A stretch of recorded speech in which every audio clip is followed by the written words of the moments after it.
Subscribe करें और bell दबाएं ताकि कोई खबर रह न जाए। बिस्मिल्लाहिर्रहमानिर्रहीम, अस्सलाम वालेकुम। प्रोग्राम में मैं सुमैया रिजवान आपको वेलकम कहती हूँ। नाजरीन, आज के दिन की सबसे बड़ी डेवलपमेंट है वो बिलावल भुट्टो का वो इंटरव्यू है जो उन्होंने बीबीसी को दिया।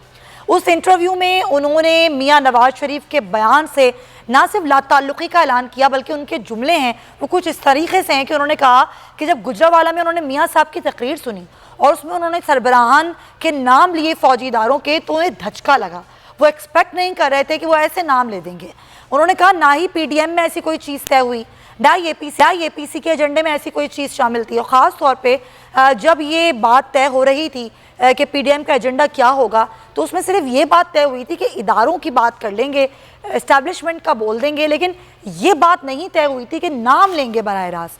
जब उन्होंने नाम लिए और नाम लेके उन्होंने जिम्मेदार ठहराया तो बकौल बिलावल भुट्टो जरदारी के उन्हें धचका भी लगा। और साथ साथ उन्होंने ये भी कहा कि अगर वो कोई बात कहते हैं मियाँ साहब तो वो उनका ज़ाती बयानिया हो सकता है, उनका पार्टी का बयानिया हो सकता है, लेकिन पीपल्स पार्टी का नहीं। उन्होंने कहा कि अगर वो कोई बात कह रहे हैं और नाम भी ले रहे हैं और जिम्मेदार समझते हैं तो फिर उनके पास सबूत भी होंगे और वो सबूत उनको देने चाहिए। वो सबूत हम इंतज़ार भी कर रहे हैं कि कब वो सबूत देते हैं। फिर उन्होंने ये भी कहा कि मैं ये चाहता हूँ, ये ख्वाहिश है मेरी कि मेरे मियाँ साहब से मुलाकात हो और ताकि इस मुलाकात में मैं उनसे पूछ सकूँ कि ये मामला क्या है। उन्होंने इस बात को भी वाज़ेह किया कि पाकिस्तान पीपल्स पार्टी ऐसा नहीं समझती कि अगर इमरान खान की हुकूमत आई है तो लाने का जिम्मेदार कोई एक शख्स है, और ना ही पाकिस्तान पीपल्स पार्टी ये चाहती है कि फौजीदारों के जो सरबराहान हैं उनको अपने ओहदे जो हैं वो छोड़ देने चाहिए और उनसे मुस्ताफ़ी हो जाना चाहिए। तो ये पीपल्स पार्टी का इंस्टांस है और पीपल्स पार्टी ने बिल्कुल एक साइड पर अपने आप को कर लिया है। अब देखना ये है नाजरीन कि क्या सिर्फ और सिर्फ इस बयानिए से अपने आप को एक साइड पर किया है, क्या मुस्तकबिल में जाके पीपल्स पार्टी पीडीएम से भी अपने आप को एक साइड पर कर लेगी? ये बड़ी दिलचस्प बात होगी। और अभी जो ज़ाहिर गिलगित बल्तिस्तान की इलेक्शन है तो कहा यह भी जा रहा है कि इसके बाद सिचुएशन ज़्यादा क्लियर होगी। होने क्या जा रहा है, और अगर इस तरह का बयान आज आ रहा है बिलावल भुट्टो का, खुशी मनाने की ज़रूरत क्या हुकूमत को है या फिर हुकूमत को कोई फ़र्क नहीं पड़ता? क्योंकि मैंने अभी आपको दिखाया कि इमरान खान साहब ने क्या कहा स्वात में, और वो ये कह रहे हैं कि वो एक्टिंग करते हैं, मियाँ साहब बाहर जाके बीमार हो जाते हैं, सारे डाकू, वही पुराना एक उनकी जो है हमेशा वो कहते हैं कि सारे डाकू इकट्ठे हो गए और ये मुझसे एनआरओ मांग रहे हैं। आज ज़रा इस पर बात करेंगे। हमारे मेहमान हमारे साथ मौजूद हैं। उस्मान सईद बससा पाकिस्तान तहरीक इंसाफ से मुझे ज्वाइन कर चुके हैं और अभी थोड़ी ही देर बाद चौधरी जाफ़र इकबाल साहब मुस्लिम लीग नून से ज्वाइन कर लेंगे। उस्मान साहब, आज बिलावल भुट्टो का ये इंटरव्यू, ज़ाहिर है यही शायद सुर्खी आज की और इसी पर बात भी हो रही है, लेकिन हुकूमत कैसे देख रही है इस चीज़ को? क्योंकि असल परेशानी तो मुस्लिम लीग नून को होनी चाहिए। अगर उनको कोई परेशानी नहीं है तो क्या कोई खुशी आप लोगों को है? क्या ऐसी कोई बयान आया है? बिस्मिल्लाहिर्रहमानिर्रहीम। देखिए सुमैया, क्योंकि जितना को हम बाखबर हैं, हमसे थोड़ा ज़्यादा आप लोग भी बाखबर हैं, क्योंकि आप इस खबर की दुनिया में सारी चीज़ों के पीछे हैं। आपको ये पहले दिन से ही बता रहे हैं और आप सबको भी मालूम है कि हमेशा इत्तेहाद होते हैं किसी एक खास बयानिए के ऊपर, इत्तेहाद होते हैं किसी एक इशू के ऊपर, इत्तेहाद होते हैं किसी एक खास सेट ऑफ सर्कमस्टांसिस के अंदर जो मसलहत पाई जाती है, और इत्तेहाद होते हैं जिसके पीछे अवाम का ग्रेटर इंटरेस्ट खड़ा होता है। ये होते हैं पॉलिटिकल अलायंस इस बेस के ऊपर। इससे हट के जो भी अलायंस होगा वो गैर फितरी अलायंस होगा। और ये जो अलायंस था पीडीएम के नाम से, ये एक मज़ाका खेज किस्म की सूरत हाल थी जिसका अभी के अभी आप देख लीजिए। अगर आप आज के बिलावल के बयान को भी निकाल दें, ये कैसा मज़ाका खेज और किस किस्म का इत्तेहाद है। ये पंजाब के अंदर तो इत्तेहाद है, गिलगित बल्तिस्तान में नहीं है। कोयटा के अंदर आज़ाद बलूचिस्तान का नारा बुलंद करने के लिए ये इत्तेहाद है, लेकिन गिलगित बल्तिस्तान के लिए दोनों आमने सामने खड़े हुए हैं, मुतहारफ बने हुए हैं, बल्कि जमातें एक दूसरे के आमने सामने खड़ी हुई हैं। ये इत्तेहाद क्योंकि बुनियादी तौर पर है ही एनआरओ के लिए, और क्योंकि पीपल्स पार्टी की जो टॉप की लीडरशिप है, यानी कि जो खानदान जिससे पीपल्स पार्टी बिलोंग करती है, अनफॉर्चुनेटली पाकिस्तान के अंदर ये भी एक अजीब सियासी रिवाज है कि खानदान जो है इक्का दुक्का वो ही सियासी पार्टियों के जानशीन और वही वारिस है। लोग तो ये भी कहते हैं बसरा साहब कि हुकूमत ने एक एनआरओ तो दे दिया ना मियाँ साहब को बाहर भेज के, तो ये बार बार कहना कि एनआरओ नहीं देंगे, तो लोग तो ये भी कहते हैं कि जो मियाँ साहब को बाहर भेजा गया है वो एक तरह का एनआरओ दे दिया हुकूमत ने। देखिए लोग क्या कहते हैं और हकीकत क्या है, दरमियान बहुत बड़ा एक हकीकत ये है कि नवाज शरीफ साहब ने बीमारी की हालत में एक बीमारी की बुनियाद के ऊपर गवर्नमेंट से इस्तदा की कि वो बाहर जाके इलाज करवाना चाहते हैं। हुकूमत ने कहा कि आप इंडेमनिटी की शक्ल के अंदर 7 अरब रुपए रखें, कैबिनेट ने फैसला किया और आप चले जाएं। फिर वो इस फैसले को लेके कोर्ट के अंदर, कोर्ट ने 50 रुपए के एक जो एफिडेविट दे के उसके वजन को कहा कि आप बाहर जाएं इलाज के लिए। लेकिन देखिए कि अगर एक शख्स कहता है, बिलफर्ज नवाज शरीफ ने कहा और प्राइम मिनिस्टर भी इसको बता चुके हैं कि वो हमारे पास जो रिपोर्ट्स थी और वो जिस तरह बनाई गई इसके ऊपर भी एक लंबी एक कहानी हो जाएगी इंशाल्लाह। लेकिन एक आदमी कहता है मैं बीमार हूं, 4 हफ्ते के लिए मुझे बाहर जाने दें। अच्छा, लोग ये तो कहते हैं कि 4 हफ्ते के लिए हुकूमत ने, जब हमें कोर्ट ने कहा कि प्राइम मिनिस्टर दें गारंटी उनकी कि वो जिंदा रहेंगे अगले 24 घंटे, जो कि बिल्कुल बजट के आस था कि हुकूमत देगी।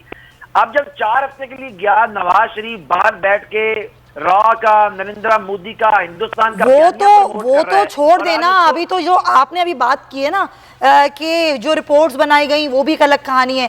देखिए अलग कहानी नहीं है, उस पर भी कोई बात नहीं हुई, उस पर आपकी ही पंजाब की हुकूमत पर सवालात उठे, लेकिन उसके जवाबात आप लोगों ने ढूंढे नहीं। ये एक डिफरेंट चले पॉइंट टेकन। मैं चौधरी जाफर इकबाल साहब को भी शामिल गुफ्तगू करती हूँ। चौधरी साहब, ये जो आज बिलावल भुट्टो का इंटरव्यू है, अब इस इंटरव्यू में जो बात उन्होंने की है वो बड़ी इंपॉर्टेंट है। अगर वो ये कहते हैं कि जी ना ही ये पीडीएम का एजेंडा है, ना ही एपीसी की करारदाद है कि फौजी सरबराहान के नाम लेने, ना पाकिस्तान पीपल्स पार्टी मुस्लिम लीग नून के साथ इस पर खड़ी है। अगर ये कुछ भी कहा जाता है और मियाँ साहब ऐसी कोई तकरीर करते हैं, हमें तो इससे धचका लगता है और हम तो हैरान हैं कि मियाँ साहब ने नाम कैसे ले लिए। ना ही हम ऐसा समझते हैं, बल्कि वो तो ये कहते हैं कि हम चाहते हैं आप लोग सबूत दें। अब मुस्लिम लीग नून क्या करेगी? ये तो बिलावल भुट्टो का एक मौक़िफ़ आ गया वाज़े तौर पर। बहुत शुक्रिया। जो बिलावल भुट्टो साहब का मौक़िफ़ आया है और जो प्रेस रिलीज मैंने पढ़ी है उसमें उन्होंने कहा है, जो लिखा हुआ है लफ्ज़ ब लफ्ज़, वो ये है कि मियाँ साहब ने जब नाम लिए तो मैं हैरान हुआ और यकीनन मियाँ साहब के पास इसके कोई सबूत होंगे और मैं मियाँ साहब से मिलना चाहता था, लेकिन कोरोना के इन हालात की वजह से मेरी मुलाकात नहीं हुई और मैं इन मामलात पर भी उनसे बात करना और गुफ्तगू करना चाहता था। बिल्कुल, ये सब मैं दोहरा चुका हूं। मियाँ साहब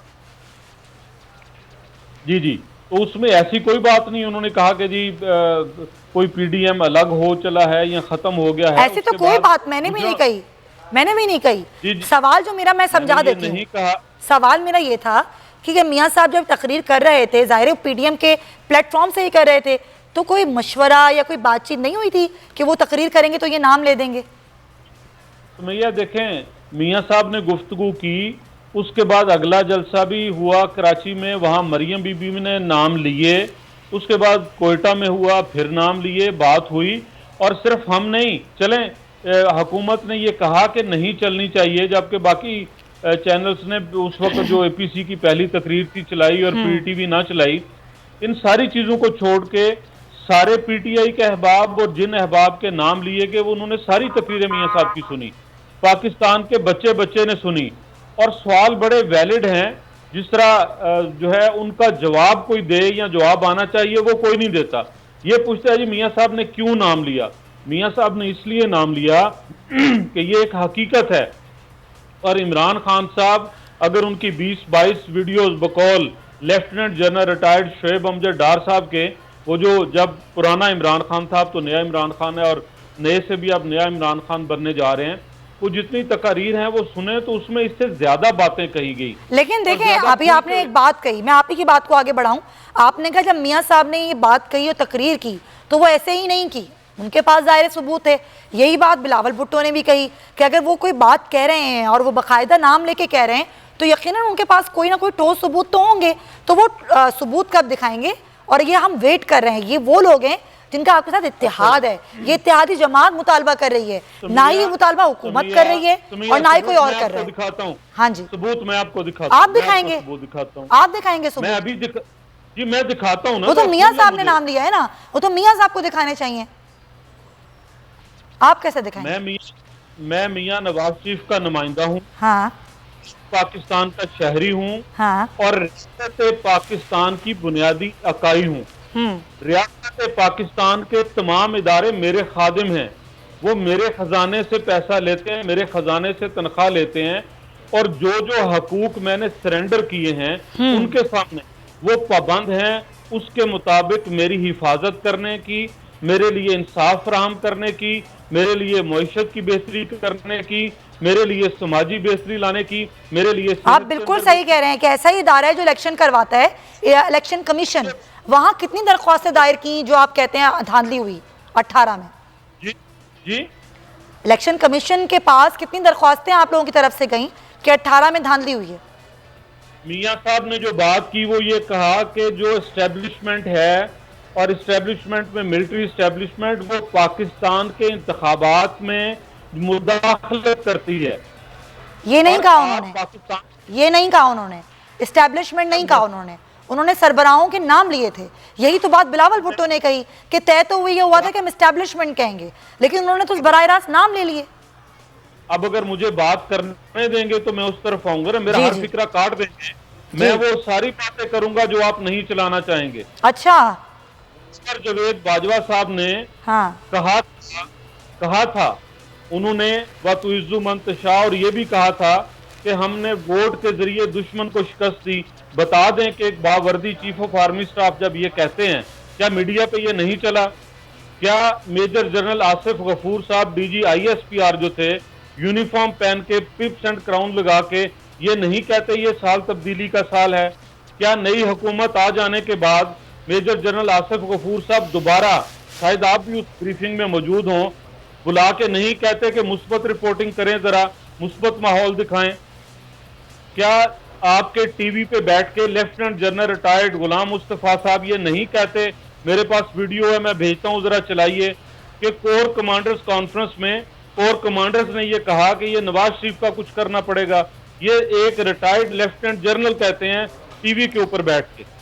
तो फिर उसके बाद आप मुझे कहें कि नहीं जी बात। अच्छा, बड़े मजे की बात है, इस पर डिबेट हो सकती है। मैं आती हूँ आपके पास मजीद सवाल लेके, क्योंकि 4-5 सवाल तो मैं आपसे कर चुकी हूँ और एक सवाल मैं आपसे और करूंगी, क्योंकि जब ये आप लोग का बयानिया आता है ना, फौज मुखालिफ बयानिया, तो फिर ये सवाल उठता है कि डॉन लीक्स के वक्त आपने अपने ही वुज़रा को मुस्ताफ़ी क्यों कराया? उस वक्त ये बयानिया क्यों नहीं था? इसलिए कि आप लोग उस वक्त इक़्तिदार में थे और अपना इक़्तिदार बचाना ज़्यादा अहम था। लेकिन आज आप लोग अपोजिशन में हैं और क्योंकि मियाँ साहब बाहर हैं, बाहर बैठ के वो इस तरह का बयानिया देते हैं, लेकिन आप डिफेंड करें क्योंकि आप उनके नुमाइंदे हैं। मैं ये नहीं कर रही आप डिफेंड ना करें, लेकिन कुछ सवालात हैं, मैं आऊँगी आपकी जानिब। बसिया साहब, जब ये एक ऐसा बयानिया जो कि ज़ाहिर फौज मुखालिफ है, अभी चौधरी साहब ने तो ज़ाहिर साबिक ज़ाहिर DG ISPR का नाम लिया, लेकिन मियाँ साहब तो मौजूदा फौजी हुक्मरानों का नाम लेते हैं, जिस पर ज़ाहिर जो दीगर पार्टीज़ हैं वो अपने आप को एक तरफ करती हैं। बात यह है कि हमारी जो नस्ल है, जो नौजवान नस्ल है, जो शायद इतनी अभी बाशऊर नहीं है, शायद इतनी समझदार नहीं है, अभी वो समझना शुरू कर रही है सियासत को, मुल्क की। जब हम इस तरह का बयानिया बिल्डअप करते हैं, जब हम बात करते हैं, चाहे वो आपकी तरफ से हो या फिर किसी और जमात की तरफ से हो, तो हमारे बच्चों को क्या मैसेज जाता है? बच्चे क्या समझेंगे जो अभी समझना शुरू कर रहे हैं मुल्क की सियासत को?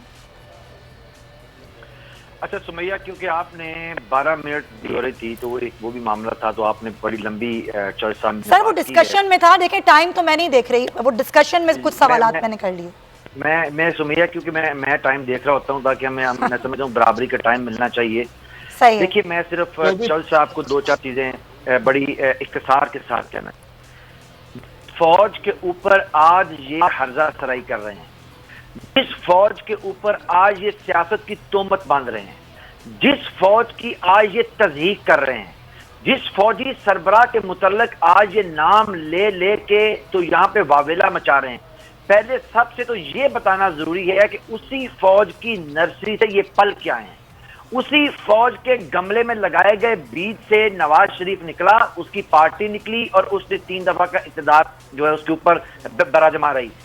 आज इनको जब एक पूरे खित्ते के अंदर मेरी एजेंसी, मेरी ISI, ये वो अस्करी इदारे हैं, वो फौज है जिसको दुश्मन आज तक मैदान में हरा नहीं सका, लेकिन पाकिस्तान के अंदर NRO मांगती सियासी जमातें और एक खानदान की चोरी का तहफ़्फ़ुज़ करते सैकड़ों ये जो मुशीरान हैं जो टेलीविजन के ऊपर उनके आगे स्पोक्स पर्सन बैठते हैं, क्या इन्होंने कभी एक लम्हे के लिए सोचा है कि ये उस फौज को कमजोर करने की कोशिश कर रहे हैं जो पाकिस्तान की first and last defence line है? वो फौज जिसने वो जंग जीती जो अमेरिका ने खरबों डॉलर लगा के अफगानिस्तान में हार दी, वो फौज जो महदूद वसाइल के अंदर दुश्मन के सामने दीवार बन के खड़ी हुई है, वो फौज जिसकी वर्दी खून में नहाती है और मैं रात को ख्वाब खरगोश के मजे लेता हूँ, वो फौज जिसके जनरल से लेकर सिपाही तक एक लड़ी में परोए हुए हैं और सबने बराबर शहादतें दे के इस मुल्क की हिफाजत की है, उस फौज के ऊपर सिर्फ इसलिए हर्जा सराई करना कि आपके ताने मिल रहे हैं, क्योंकि अब आपको रॉ ने, मोदी ने अब आपको उठा लिया हाथों के अंदर, और आप क्योंकि पाकिस्तान के वोट की ताकत से निकाल दिए गए अवाम से, आज आपको हर्जा सराई करने के लिए फौज मिल गई है। और चौधरी साहब अच्छे और खानदानी आदमी है। बदकिस्मती ये है कि ये एक ऐसे आदमी को रिप्रेजेंट करते हैं जिसने हुक्म दिया हुआ है कि मेरी चोरी बचाने के लिए आखिरी हद तक जाएं, पाकिस्तान की लास्ट डिफेंस लाइन फौज पे हमलावर हो जाएं। उसकी वजह ये है सुमैया, इन्होंने पहले एक एपिसोड किया हुआ है। इन्होंने जब मुशर्रफ के दौर में 40 संदूक लेके बाद भागने की तैयारी की तो मुशर्रफ इनको जाने नहीं दे रहे थे। मरियम की मरहूम मरियम जान में उतारा और 10 दिन के अंदर एनआरओ लेके बाहर चले गए। ये समझते हैं कि पाकिस्तान की फौज पाकिस्तान के असली इदारों पे हमलावर हो जाएंगे, इनको एनआरओ मिल जाएगा। इनकी स्ट्रेटजी ठीक है, लेकिन आज आगे एक वजीर आजम जिसका नाम इमरान खान है वो खड़ा हुआ है। लेकिन देखें इस सारी बात में ये जो आपका वर्ड है ना एनआरओ मिल जाएगा, एनआरओ तो नहीं दे सकते ना आप लोग, ये बात तो अंडरस्टूड है कि इमरान खान साहब एनआरओ ना दे सकते हैं, ना ही वो देने की पोजीशन में है, तो ये बार बार ये बात करने का फायदा क्या है?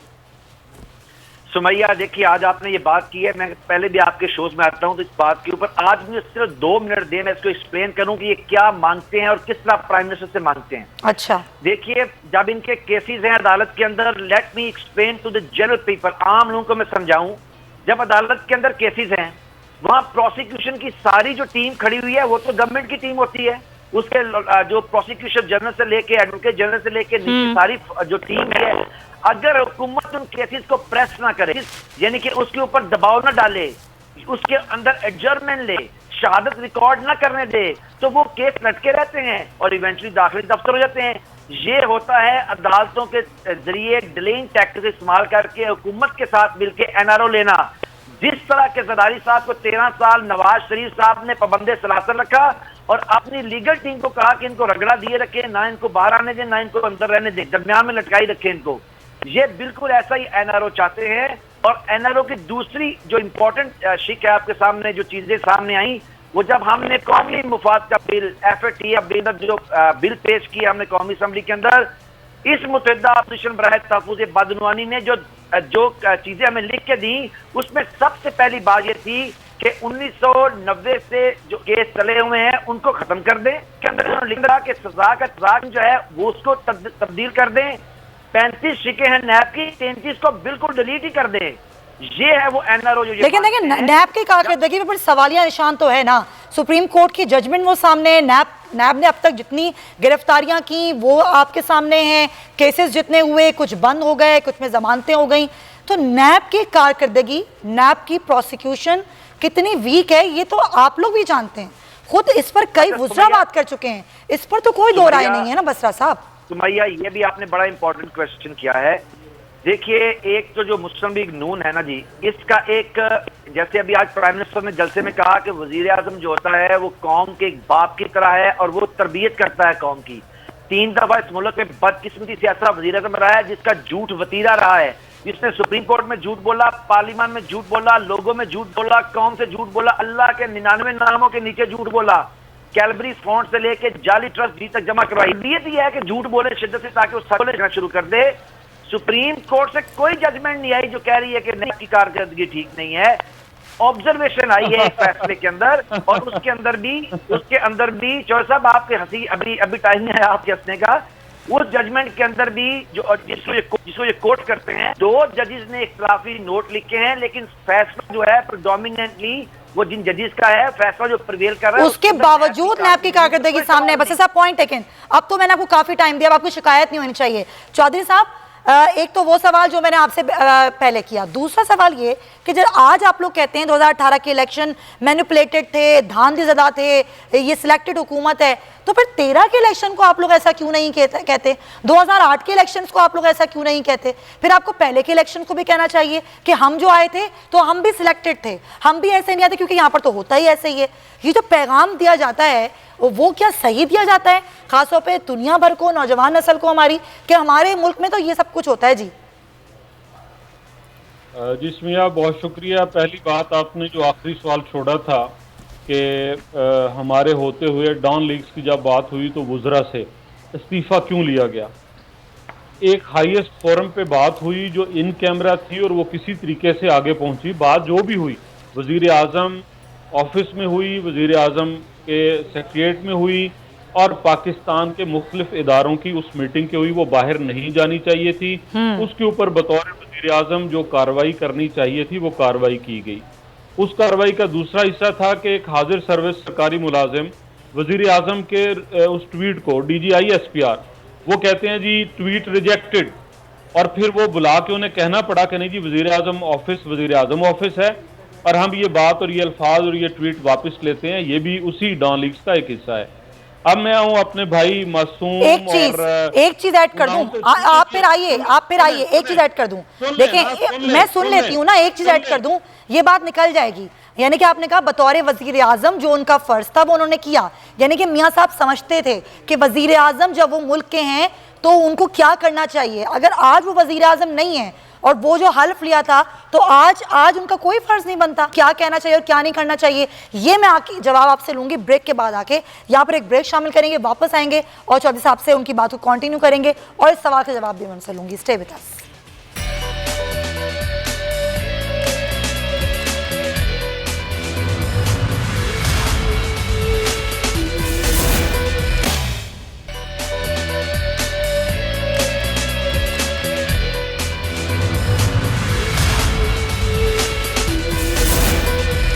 Welcome back to the show. जी जनाब चौधरी साहब, मैं चाहूंगी जवाब आप दें और आप उनको भी अगर देना चाहें तो बसर साहब के लिए जवाब दें। जवाब ही देने के लिए आया हूं और इंशाल्लाह जवाब देंगे और मसाइल का हल भी देंगे। उस्मान बसरा साहब बड़े भोले आदमी हैं।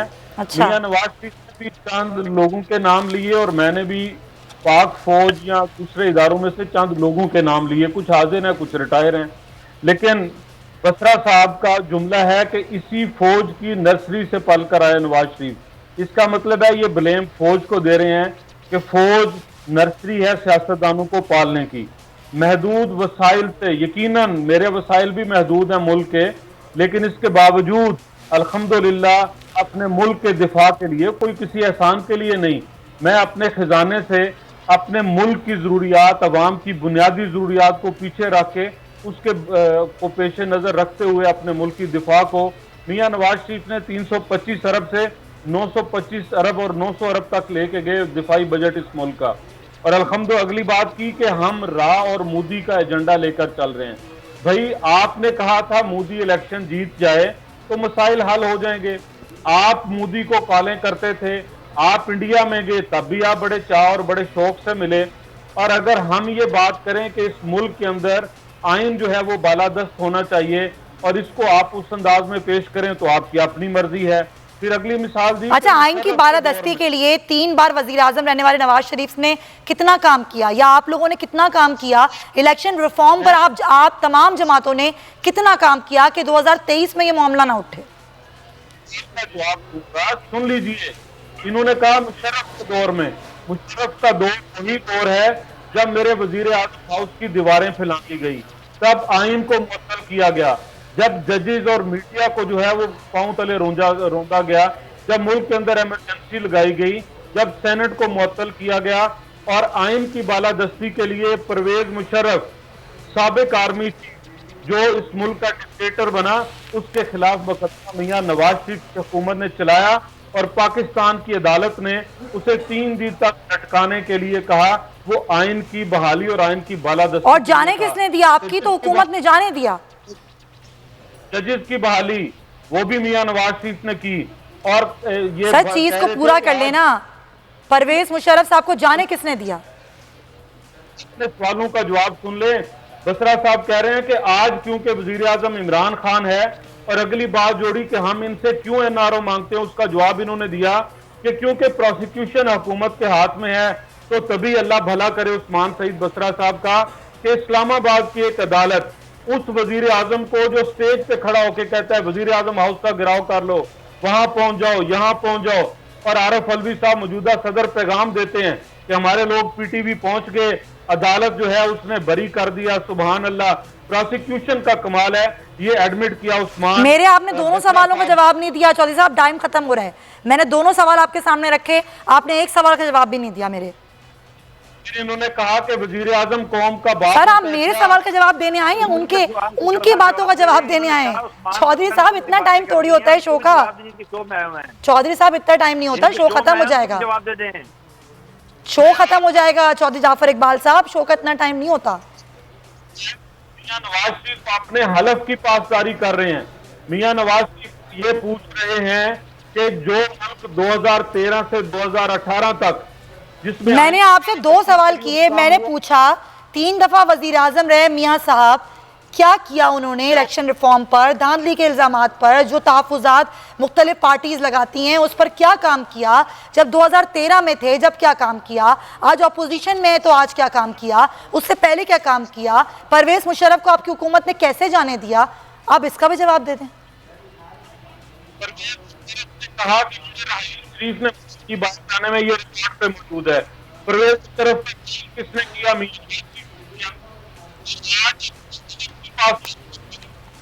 ठीक है सर, आपका जवाब अभी तक मेरे पास नहीं आया, पॉइंट टेकिंग, क्योंकि मैं बस टाइम कम है तो बस मैं इसी बात को लेकर आगे बढ़ूंगी। आपका जवाब नहीं आया। बसरा साहब, असल जो इशू है ना आप लोगों की हुकूमत के लिए वो है महंगाई। यही एक इशू है, आपने शुरू में कहा था क्या इशू है, यही एक इशू है जिस पर आज ये तमाम जमातें इकट्ठी होकर बात कर रही हैं। अगर मामला आप लोग ठीक करने की जानिब ले जाएंगे ना तो शायद फिर कोई इशू नहीं बचेगा। अच्छा सुमैया, क्योंकि आपके प्रोग्राम का वक्त थोड़ा, मैं क्विकली जरा प्लीज सर बात सुनने। जी चौधरी साहब फरमा रहे हैं कि जब आइन पे शब खून मारा गया मुशर्रफ की तरफ से, जब पार्लियामान को मुअत्तल कर दिया गया, जब आइन को मुअत्तल कर दिया गया, जब सेनेट ऑफ पाकिस्तान को मुअत्तल कर दिया गया, पीटीवी की दीवारें फैलांगी गई, चौधरी साहब उस डरपोक और पाकिस्तान की कौम ने 2/3 अक्सरियत दी थी आइन के तहफ़्फ़ुज़ के लिए। उस चोर नुमा गीदड़ को आप लोगों ने 2/3 अक्सरियत दी कि जब आइन पे कुछ शब खून मारे उसका तहफ़्फ़ुज़ करना। उसने सब कुछ छोड़ा, लोगों को छोड़ा, 2/3 अक्सरियत को छोड़ा, 40 संदूक बच्चे लिए बाहर भाग गया। तब खड़े होते ना डट के खड़े होते मुशर्रफ के खिलाफ, लेते कैदोबंद की सौंपतें, खड़े होते आइन के साथ, उसकी बहाली के साथ, वहां बैठ के 10 साल का मौजा करके भागे आते चूहों की तरह दुम दबा के और कह रहे आइन पे शब खून मारा गया। आप वोट किस लिए दिए थे 2/3 अक्सरियत अगर आप आइन का तहफ़्फ़ुज़ नहीं कर सकते? आज आप बाहर बैठ के जिस कानून से भागे हुए हैं, खुद भी, बच्चे भी, समधी भी, भतीजा भी कह रहे हैं उस कानून और आइन की हम सरबलंदी के लिए दोबारा जंग लड़ेंगे। अच्छा, अब आप भी मेरे सवाल पर नहीं आ रहे सर, मुझे बाय करना पड़ेगा क्योंकि टाइम कम है। अब आप भी मेरे सवाल का जवाब नहीं दे रहे। ये महंगाई जो इतनी बढ़ गई है, बेरोजगारी, इसके लिए आप लोगों का क्या प्लान है? ये है आप लोगों के लिए असल इशू। देखिए, जो महंगाई की बात आपने की है, प्राइम मिनिस्टर ने इसको एडमिट किया और हम भी बारहा इसको कह चुके हैं कि कोई शक नहीं कि आटे की और गंदम के मामले में एक डिस्टर्ब था, लेकिन 2 दिन से अब ये नैरेटिव भी नहीं बिकेगा क्योंकि गंदम जो है उसकी सप्लाई जो हमने बाहर से इंपोर्ट की वो मार्केट के अंदर मौजूद है। चीनी के 50,000 टन का जहाज आके लग चुका है, 1.5 लाख है, 10 के बाद इंशाल्लाह ताला वो मामला भी खतरा रहेगा। आज हमें क्यों गंदम इंपोर्ट करनी पड़ रही है, ये बहुत बड़ा सवाल है। हम एक ज़राई मुल्क हैं, बचपन से हम पढ़ते आए हैं, हमें क्यों इंपोर्ट करनी पड़ रही है गंदम? जी सुमैया, ये बड़ी आपने खूबसूरत बात की। उसकी वजह ये है कि पाकिस्तान के अंदर आज की तारीख तक कोई डिजिटल सिस्टम, सिरे से कोई सिस्टम मौजूद नहीं था। 70 साल के अंदर जहां बड़े बड़े एवनफील्ड अपार्टमेंट तो लूट के बना लिए, एक सिस्टम ही बनाया कि पता चल जाए कि पाकिस्तान में गंदम कैसे कितनी पैदा हुई। सारा मैनुअल काम था जिसका अल्टीमेटली 6-7 महीने बाद पता चलता था। अब हमने स्पार्को की मदद से उसको अपग्रेड कर दिया है। एक सेकंड बसर साहब, चले मैनुअल ही था ना, लेकिन पिछली हुकूमतें ऐसे ही काम करती थी, तो आप लोगों को भी ऐसे ही काम करना चाहिए था, फिर डिजिटलाइज भी कर लेते चीजों को, लेकिन ये जरूरत ना होती कि इंपोर्ट करें गंदम। सुमैया देखिए, इसके अंदर टेक्निकल चीज को आप समझिए। एक तो सिस्टम मौजूद नहीं था मेजरमेंट का, दूसरी बात यह है कि पिछले 2 सालों में तवातुर से इस साल तो 20 लाख टन गंदम पाकिस्तान में मौसम की वजह से कम पैदा हुई है। जो हमारे स्टॉक थे उसके मुताबिक वो जो हमें लेट पता चला था, और जो कम पैदा हुई है उसके तो पैदा। अच्छा, सिंध हुकूमत तो बिल्कुल डिफरेंट बात करती है। सिंध हुकूमत कहती है हमारे पास तो गंदम वाफिर मकदार में थी।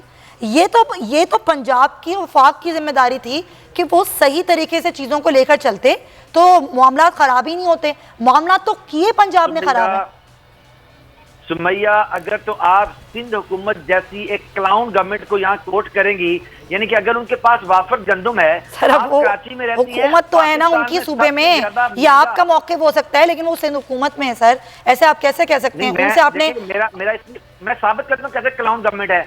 देखिए, यानी कि पंजाब के अंदर रोटी मिल रही है 10 रुपए की, आप कराची में पता करें आटा और रोटी कितने की मिल रही है। सूबाई मसला है गंदुम की फरावानी, गंदुम की को प्रक्योर करना। सूबाई जो 18वीं तरमीम के बाद ये क्लाउन गवर्नमेंट क्लेम करती है कि 18वीं तरमीम हमने पास करवाई थी, सिंध के अंदर आज की डेट तक इन्होंने प्रक्योर की हुई अपने हिस्से की गंदुम का एक दाना रिलीज नहीं किया। ये क्रिएटर हैं जानबूझ के, आपने मांगे थे, आपने अदाद शुमार मांगे थे, वफाक ने मांगे थे अदाद शुमार सूबों से, क्या सूबों ने उनको टाइम पर दिए थे? जी एग्जैक्टली। देखिए, अभी जो पिछली मीटिंग हुई है पिछले वीक के अंदर, उसमें प्राइम मिनिस्टर के सामने जो सेक्रेटरी फूड हैं और चीफ मिनिस्टर भी ऑनलाइन बैठे हुए थे, उन्होंने जो गंदम के स्टैट बताए कि हमने इतनी रिलीज की है, प्राइम मिनिस्टर ने उनको मीटिंग के अंदर करेक्ट किया कि आपने तो ये स्टैट्स हैं और आपने एक दाना गंदम रिलीज नहीं की और आप जानबूझ के नहीं कर रहे ताकि यहाँ पे एक केओस पैदा हो। इसलिए मैं कहता हूँ ये क्लाउन गवर्नमेंट है कि 18वीं तरमीम के बाद गंदम और आटे की फरावानी याद तो कश्मीर तक नीचे इधर घोटकी तक गंदम की फरावानी है, रोटी 3 रुपए की है। और पंजाब में बड़ा मसला है, और पंजाब तो आपके हिस्से की गंदम यहाँ से लोग लेके जा रहे हैं वहां पे, क्योंकि आप वहां रिलीज नहीं कर रहे। उसके बावजूद, अच्छा ये इन चीजों को आप लोग हाईलाइट करें, लेकिन उसके बावजूद जो मामलात है ना, उसका ज्यादा जिम्मेदार वफाकी हुकूमत को ही ठहराया जाएगा। इस चीजों को आपको दोबारा समझना होगा, इन चीजों को ठीक करना होगा। बसर साहब कोई जस्टिफिकेशन नहीं हो सकती। मुझे ब्रेक लेना है, फिर किसी और वक्त इस डिस्कशन को हम देखेंगे। बहुत शुक्रिया चौधरी जाफर इकबाल साहब, आपका भी, बसरा साहब आपका भी। मुझे ब्रेक शामिल करना है। वापस आएंगे तो अमेरिकन प्रेसिडेंशियल इलेक्शन के हवाले से बात करेंगे। ये गुत्थी सुलझ रही है या और ज्यादा उलझ रही है? इस ब्रेक के बाद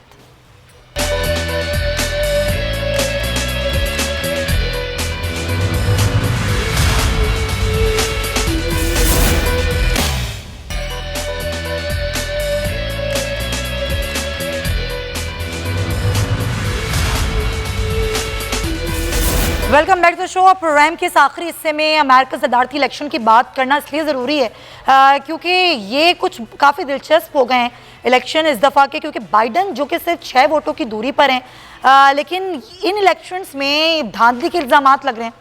ट्रंप का कहना यह है कि उनके पास सबूत हैं और वो सबूत लेकर जो है वो अदालतों में भी जाएंगे।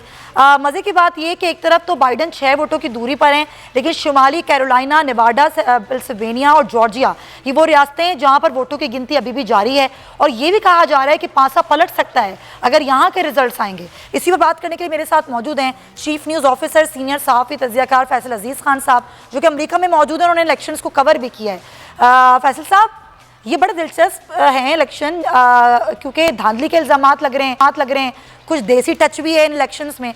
लेकिन ये जो मैंने बात कही, इस हवाले से ज़रा हमारे नाज़रीन को बताइएगा कि जो रियासतें हैं इनके रिजल्ट्स कितने अहम हैं, क्या वाकई पासा पलट सकता है? देखिए, पासा पलटने का चांस तो नहीं रहा, लीड हो सकती है बाइडेन की। और पासा इसलिए नहीं पलट सकता कि जो ट्रंप के मानने वाले थे उन्होंने फिजिकल वोट डाला है 3 नवंबर को आकर। अच्छा। और बाइडेन को फॉलो करने वाले लोगों ने बैलेट के जरिए वोट भेजा है। हाँ। और कोविड को मानने वाले लोग थे वो। हाँ। और ट्रंप को मानने वाले लोग कोविड को नहीं मानते थे और नहीं मानते हैं, और वो आए थे फिजिकल, उन्होंने वोट डाला, तो उसका ट्रंप का वोट सब गिना जा चुका है। तो बाइडेन का वोट है वो गिना जा रहा है, और गिनते गिनते आप देख रही हैं कि बहुत सारे ऐसे स्टेट्स हैं जहां पर जो लीड थी, जो ट्रंप ने लीड ली हुई थी, बाइडेन उसको कवर करते जा रहे हैं और आहिस्ता आहिस्ता वो लीड लेते जा रहे हैं। तो मेरे हिसाब से तकरीबन जो एंड रिजल्ट आएगा, बाइडेन की लीड बहुत ज्यादा होगी। अच्छा, लेकिन फैसल साहब आप कह रहे हैं लीड ज्यादा होगी, लेकिन अभी जो रिजल्ट्स हैं मुख्तलिफ स्टेट्स के, उसमें ज्यादा लीड से जीत नहीं हो पाएगी। अगर ऐसा होता है और एक तरफ ट्रंप ये कह रहे हैं कि जी धांधली हो रही है, हम तो ये तमाम तरह सबूत लेकर जाएंगे, तो जीत जो होगी वो भी कुछ ना कुछ मामलात ख़राब ही होंगे। और जो पहले बात आप कर रहे थे कि अमेरिका एक बहुत बड़ा सियासी बहरान जो है वो बर्दाश्त करने के लिए तैयार रहे, तो क्या होने क्या जा रहा है रिजल्ट्स अगर आते हैं और बाइडेन जीतते हैं तो? देखिए, बाइडेन की जगह पे अल्लाह दिखता होते तो वो जीतते। बाइडेन की जगह पे कोई भी होता जीतता। असल में वोट जो है वो ट्रंप के खिलाफ पड़ा है। ट्रंप के खिलाफ पड़ा है, वहां पे कोई भी कैंडिडेट। ट्रंप ने क्या किया, नफरत का, व्हाइट सुप्रीमेसी का, गवर्नेंस मैनेजमेंट का माफिया स्टाइल से यहाँ पे चीजें चलाने की कोशिश की, उनके साथ स्टेट की एस्टैब्लिशमेंट की अंडरस्टैंडिंग नहीं है, उनके साथ इमिग्रेंट्स की अंडरस्टैंडिंग नहीं है, उनके साथ यहाँ पे लोकल्स की अंडरस्टैंडिंग नहीं है। तो जो वोट पड़ा है वो उनके खिलाफ पड़ा है, उसमें कैंडिडेट कोई भी होता यहाँ पे अब राय आमा बिल्कुल क्लियर है। और मैं चूंकि बहुत सारे स्टेट में मिला हूँ, मैं कल वॉशिंगटन में था, आज मैं न्यू जर्सी में हूँ, कल मैं न्यूयॉर्क में था, बहुत सारे लोगों से जो गुफ्तगू हुई है और ये सारे इलेक्शंस की सूरत हाल बहुत करीब से देखने के बाद इसमें बाइडेन का रोल अच्छे, उनका तजुर्बा है, सब कुछ है, लेकिन जितने नफरत का स्टाइल और लोगों को घबराहट थी कि जिस तरह से ट्रम्प चल रहे हैं उस तरह से अमेरिका का फ्यूचर क्या होगा, इमिग्रेंट्स का फ्यूचर क्या होगा, वाइट सुप्रीमेसी से अमेरिका किस साइड पर जाएगा और ये इख्तिलाफी राय से किस तरह के मामला होंगे और पॉलिसीज किस तरह से चलेंगी। इसलिए अमेरिका में जो वोट पड़ा है वो तो बात सही है, लेकिन इमिग्रेंट्स के हवाले से तो बाइडेन की पॉलिसी भी वाज़ेह नहीं है। तो अगर ये कहना कि वो वोट सिर्फ इस बात पे पड़ा है कि वो वहां पर नापसंदीदगी थी ट्रम्प के लिए, तो ये बात ज्यादा बेहतर होगी फैसल साहब। देखिए, ट्रम्प की पॉलिसीज इंटरनल लोगों को खुश नहीं कर रही थी और उन्हें डर था कि व्हाइट सुपरमेस्ट जिनको वो नंबर 1 कैटेगरी का सिटीजन कह रहे हैं, बाकियों का क्या होगा। और रिसेंट 2-3 चीजें इतनी खतरनाक हुई थी जिससे अमेरिका की जो बेसिक रिवायात हैं, जो फीलिंग्स हैं, वो डैमेज हो रही थी और वो हो रही हैं। और इसमें जो सबसे बड़ा पत्ता है ना, जिसका हमने जिक्र भी किया, असल मामला ये है कि जो अर्ली वोटिंग और बैलेट के जरिए वोटिंग हुई है, जो जिसको गिना जा रहा है अभी, वो लोग हैं जो कि कोविड से को खौफ में लेते हैं, कोविड से डरते हैं और वो बाइडेन के सपोर्टर टाइप के लोग हैं जिनके बंच निकल रहे हैं, 5-5 हजार एक साथ बाइडेन को वोट मिल रहा है, 10-10 हजार का बंडल निकल रहा है, जिसको ट्रम्प कह रहे हैं कि धांधली हुई है और धांधली हुई है। लेकिन अमेरिका की तारीख में जिस तरह की तकरीर ट्रम्प ने की है और जिस तरह का रवैया उन्होंने अपनाया है, अमेरिकन बहुत शर्मिंदा हैं और गो ट्रम्प गो का एनवायरनमेंट बन रहा है। अच्छा। और ऐसा लगता है कि कुछ दिनों के अंदर जो है वो ट्रम्प ये कहेंगे मुझे क्यों निकाला। तो सिनेरियो कुछ ऐसा बनता हुआ नजर आ रहा है और वही बात कि वो दिलचस्प भी इसीलिए। फैसल साहब बहुत शुक्रिया आपका, प्रोग्राम का वक्त, लेकिन इस बार के सदारती इलेक्शन में जो इंटरेस्ट है वो लोगों का वो इसलिए बन रहा है कि इसमें वो ही कुछ फील आ रही है जो फील पाकिस्तान में इलेक्शन के टाइम पर आती है, और वैसे ही कुछ तकारीर हैं और वैसे ही धांधली की और मुझे क्यों निकाला कि सदाएं बुलंद हो रही हैं। तो ये जो मामलात हैं, अब देखना ये है कि वाकई अमरीका के सियासी मंजरनामे पर कोई असर डालेंगे या नहीं। इसी नोट के साथ आपसे इंशाल्लाह पीर को मुलाकात होगी। अपना आप लोग बहुत ख्याल रखिएगा। अल्लाह हाफ़िज़।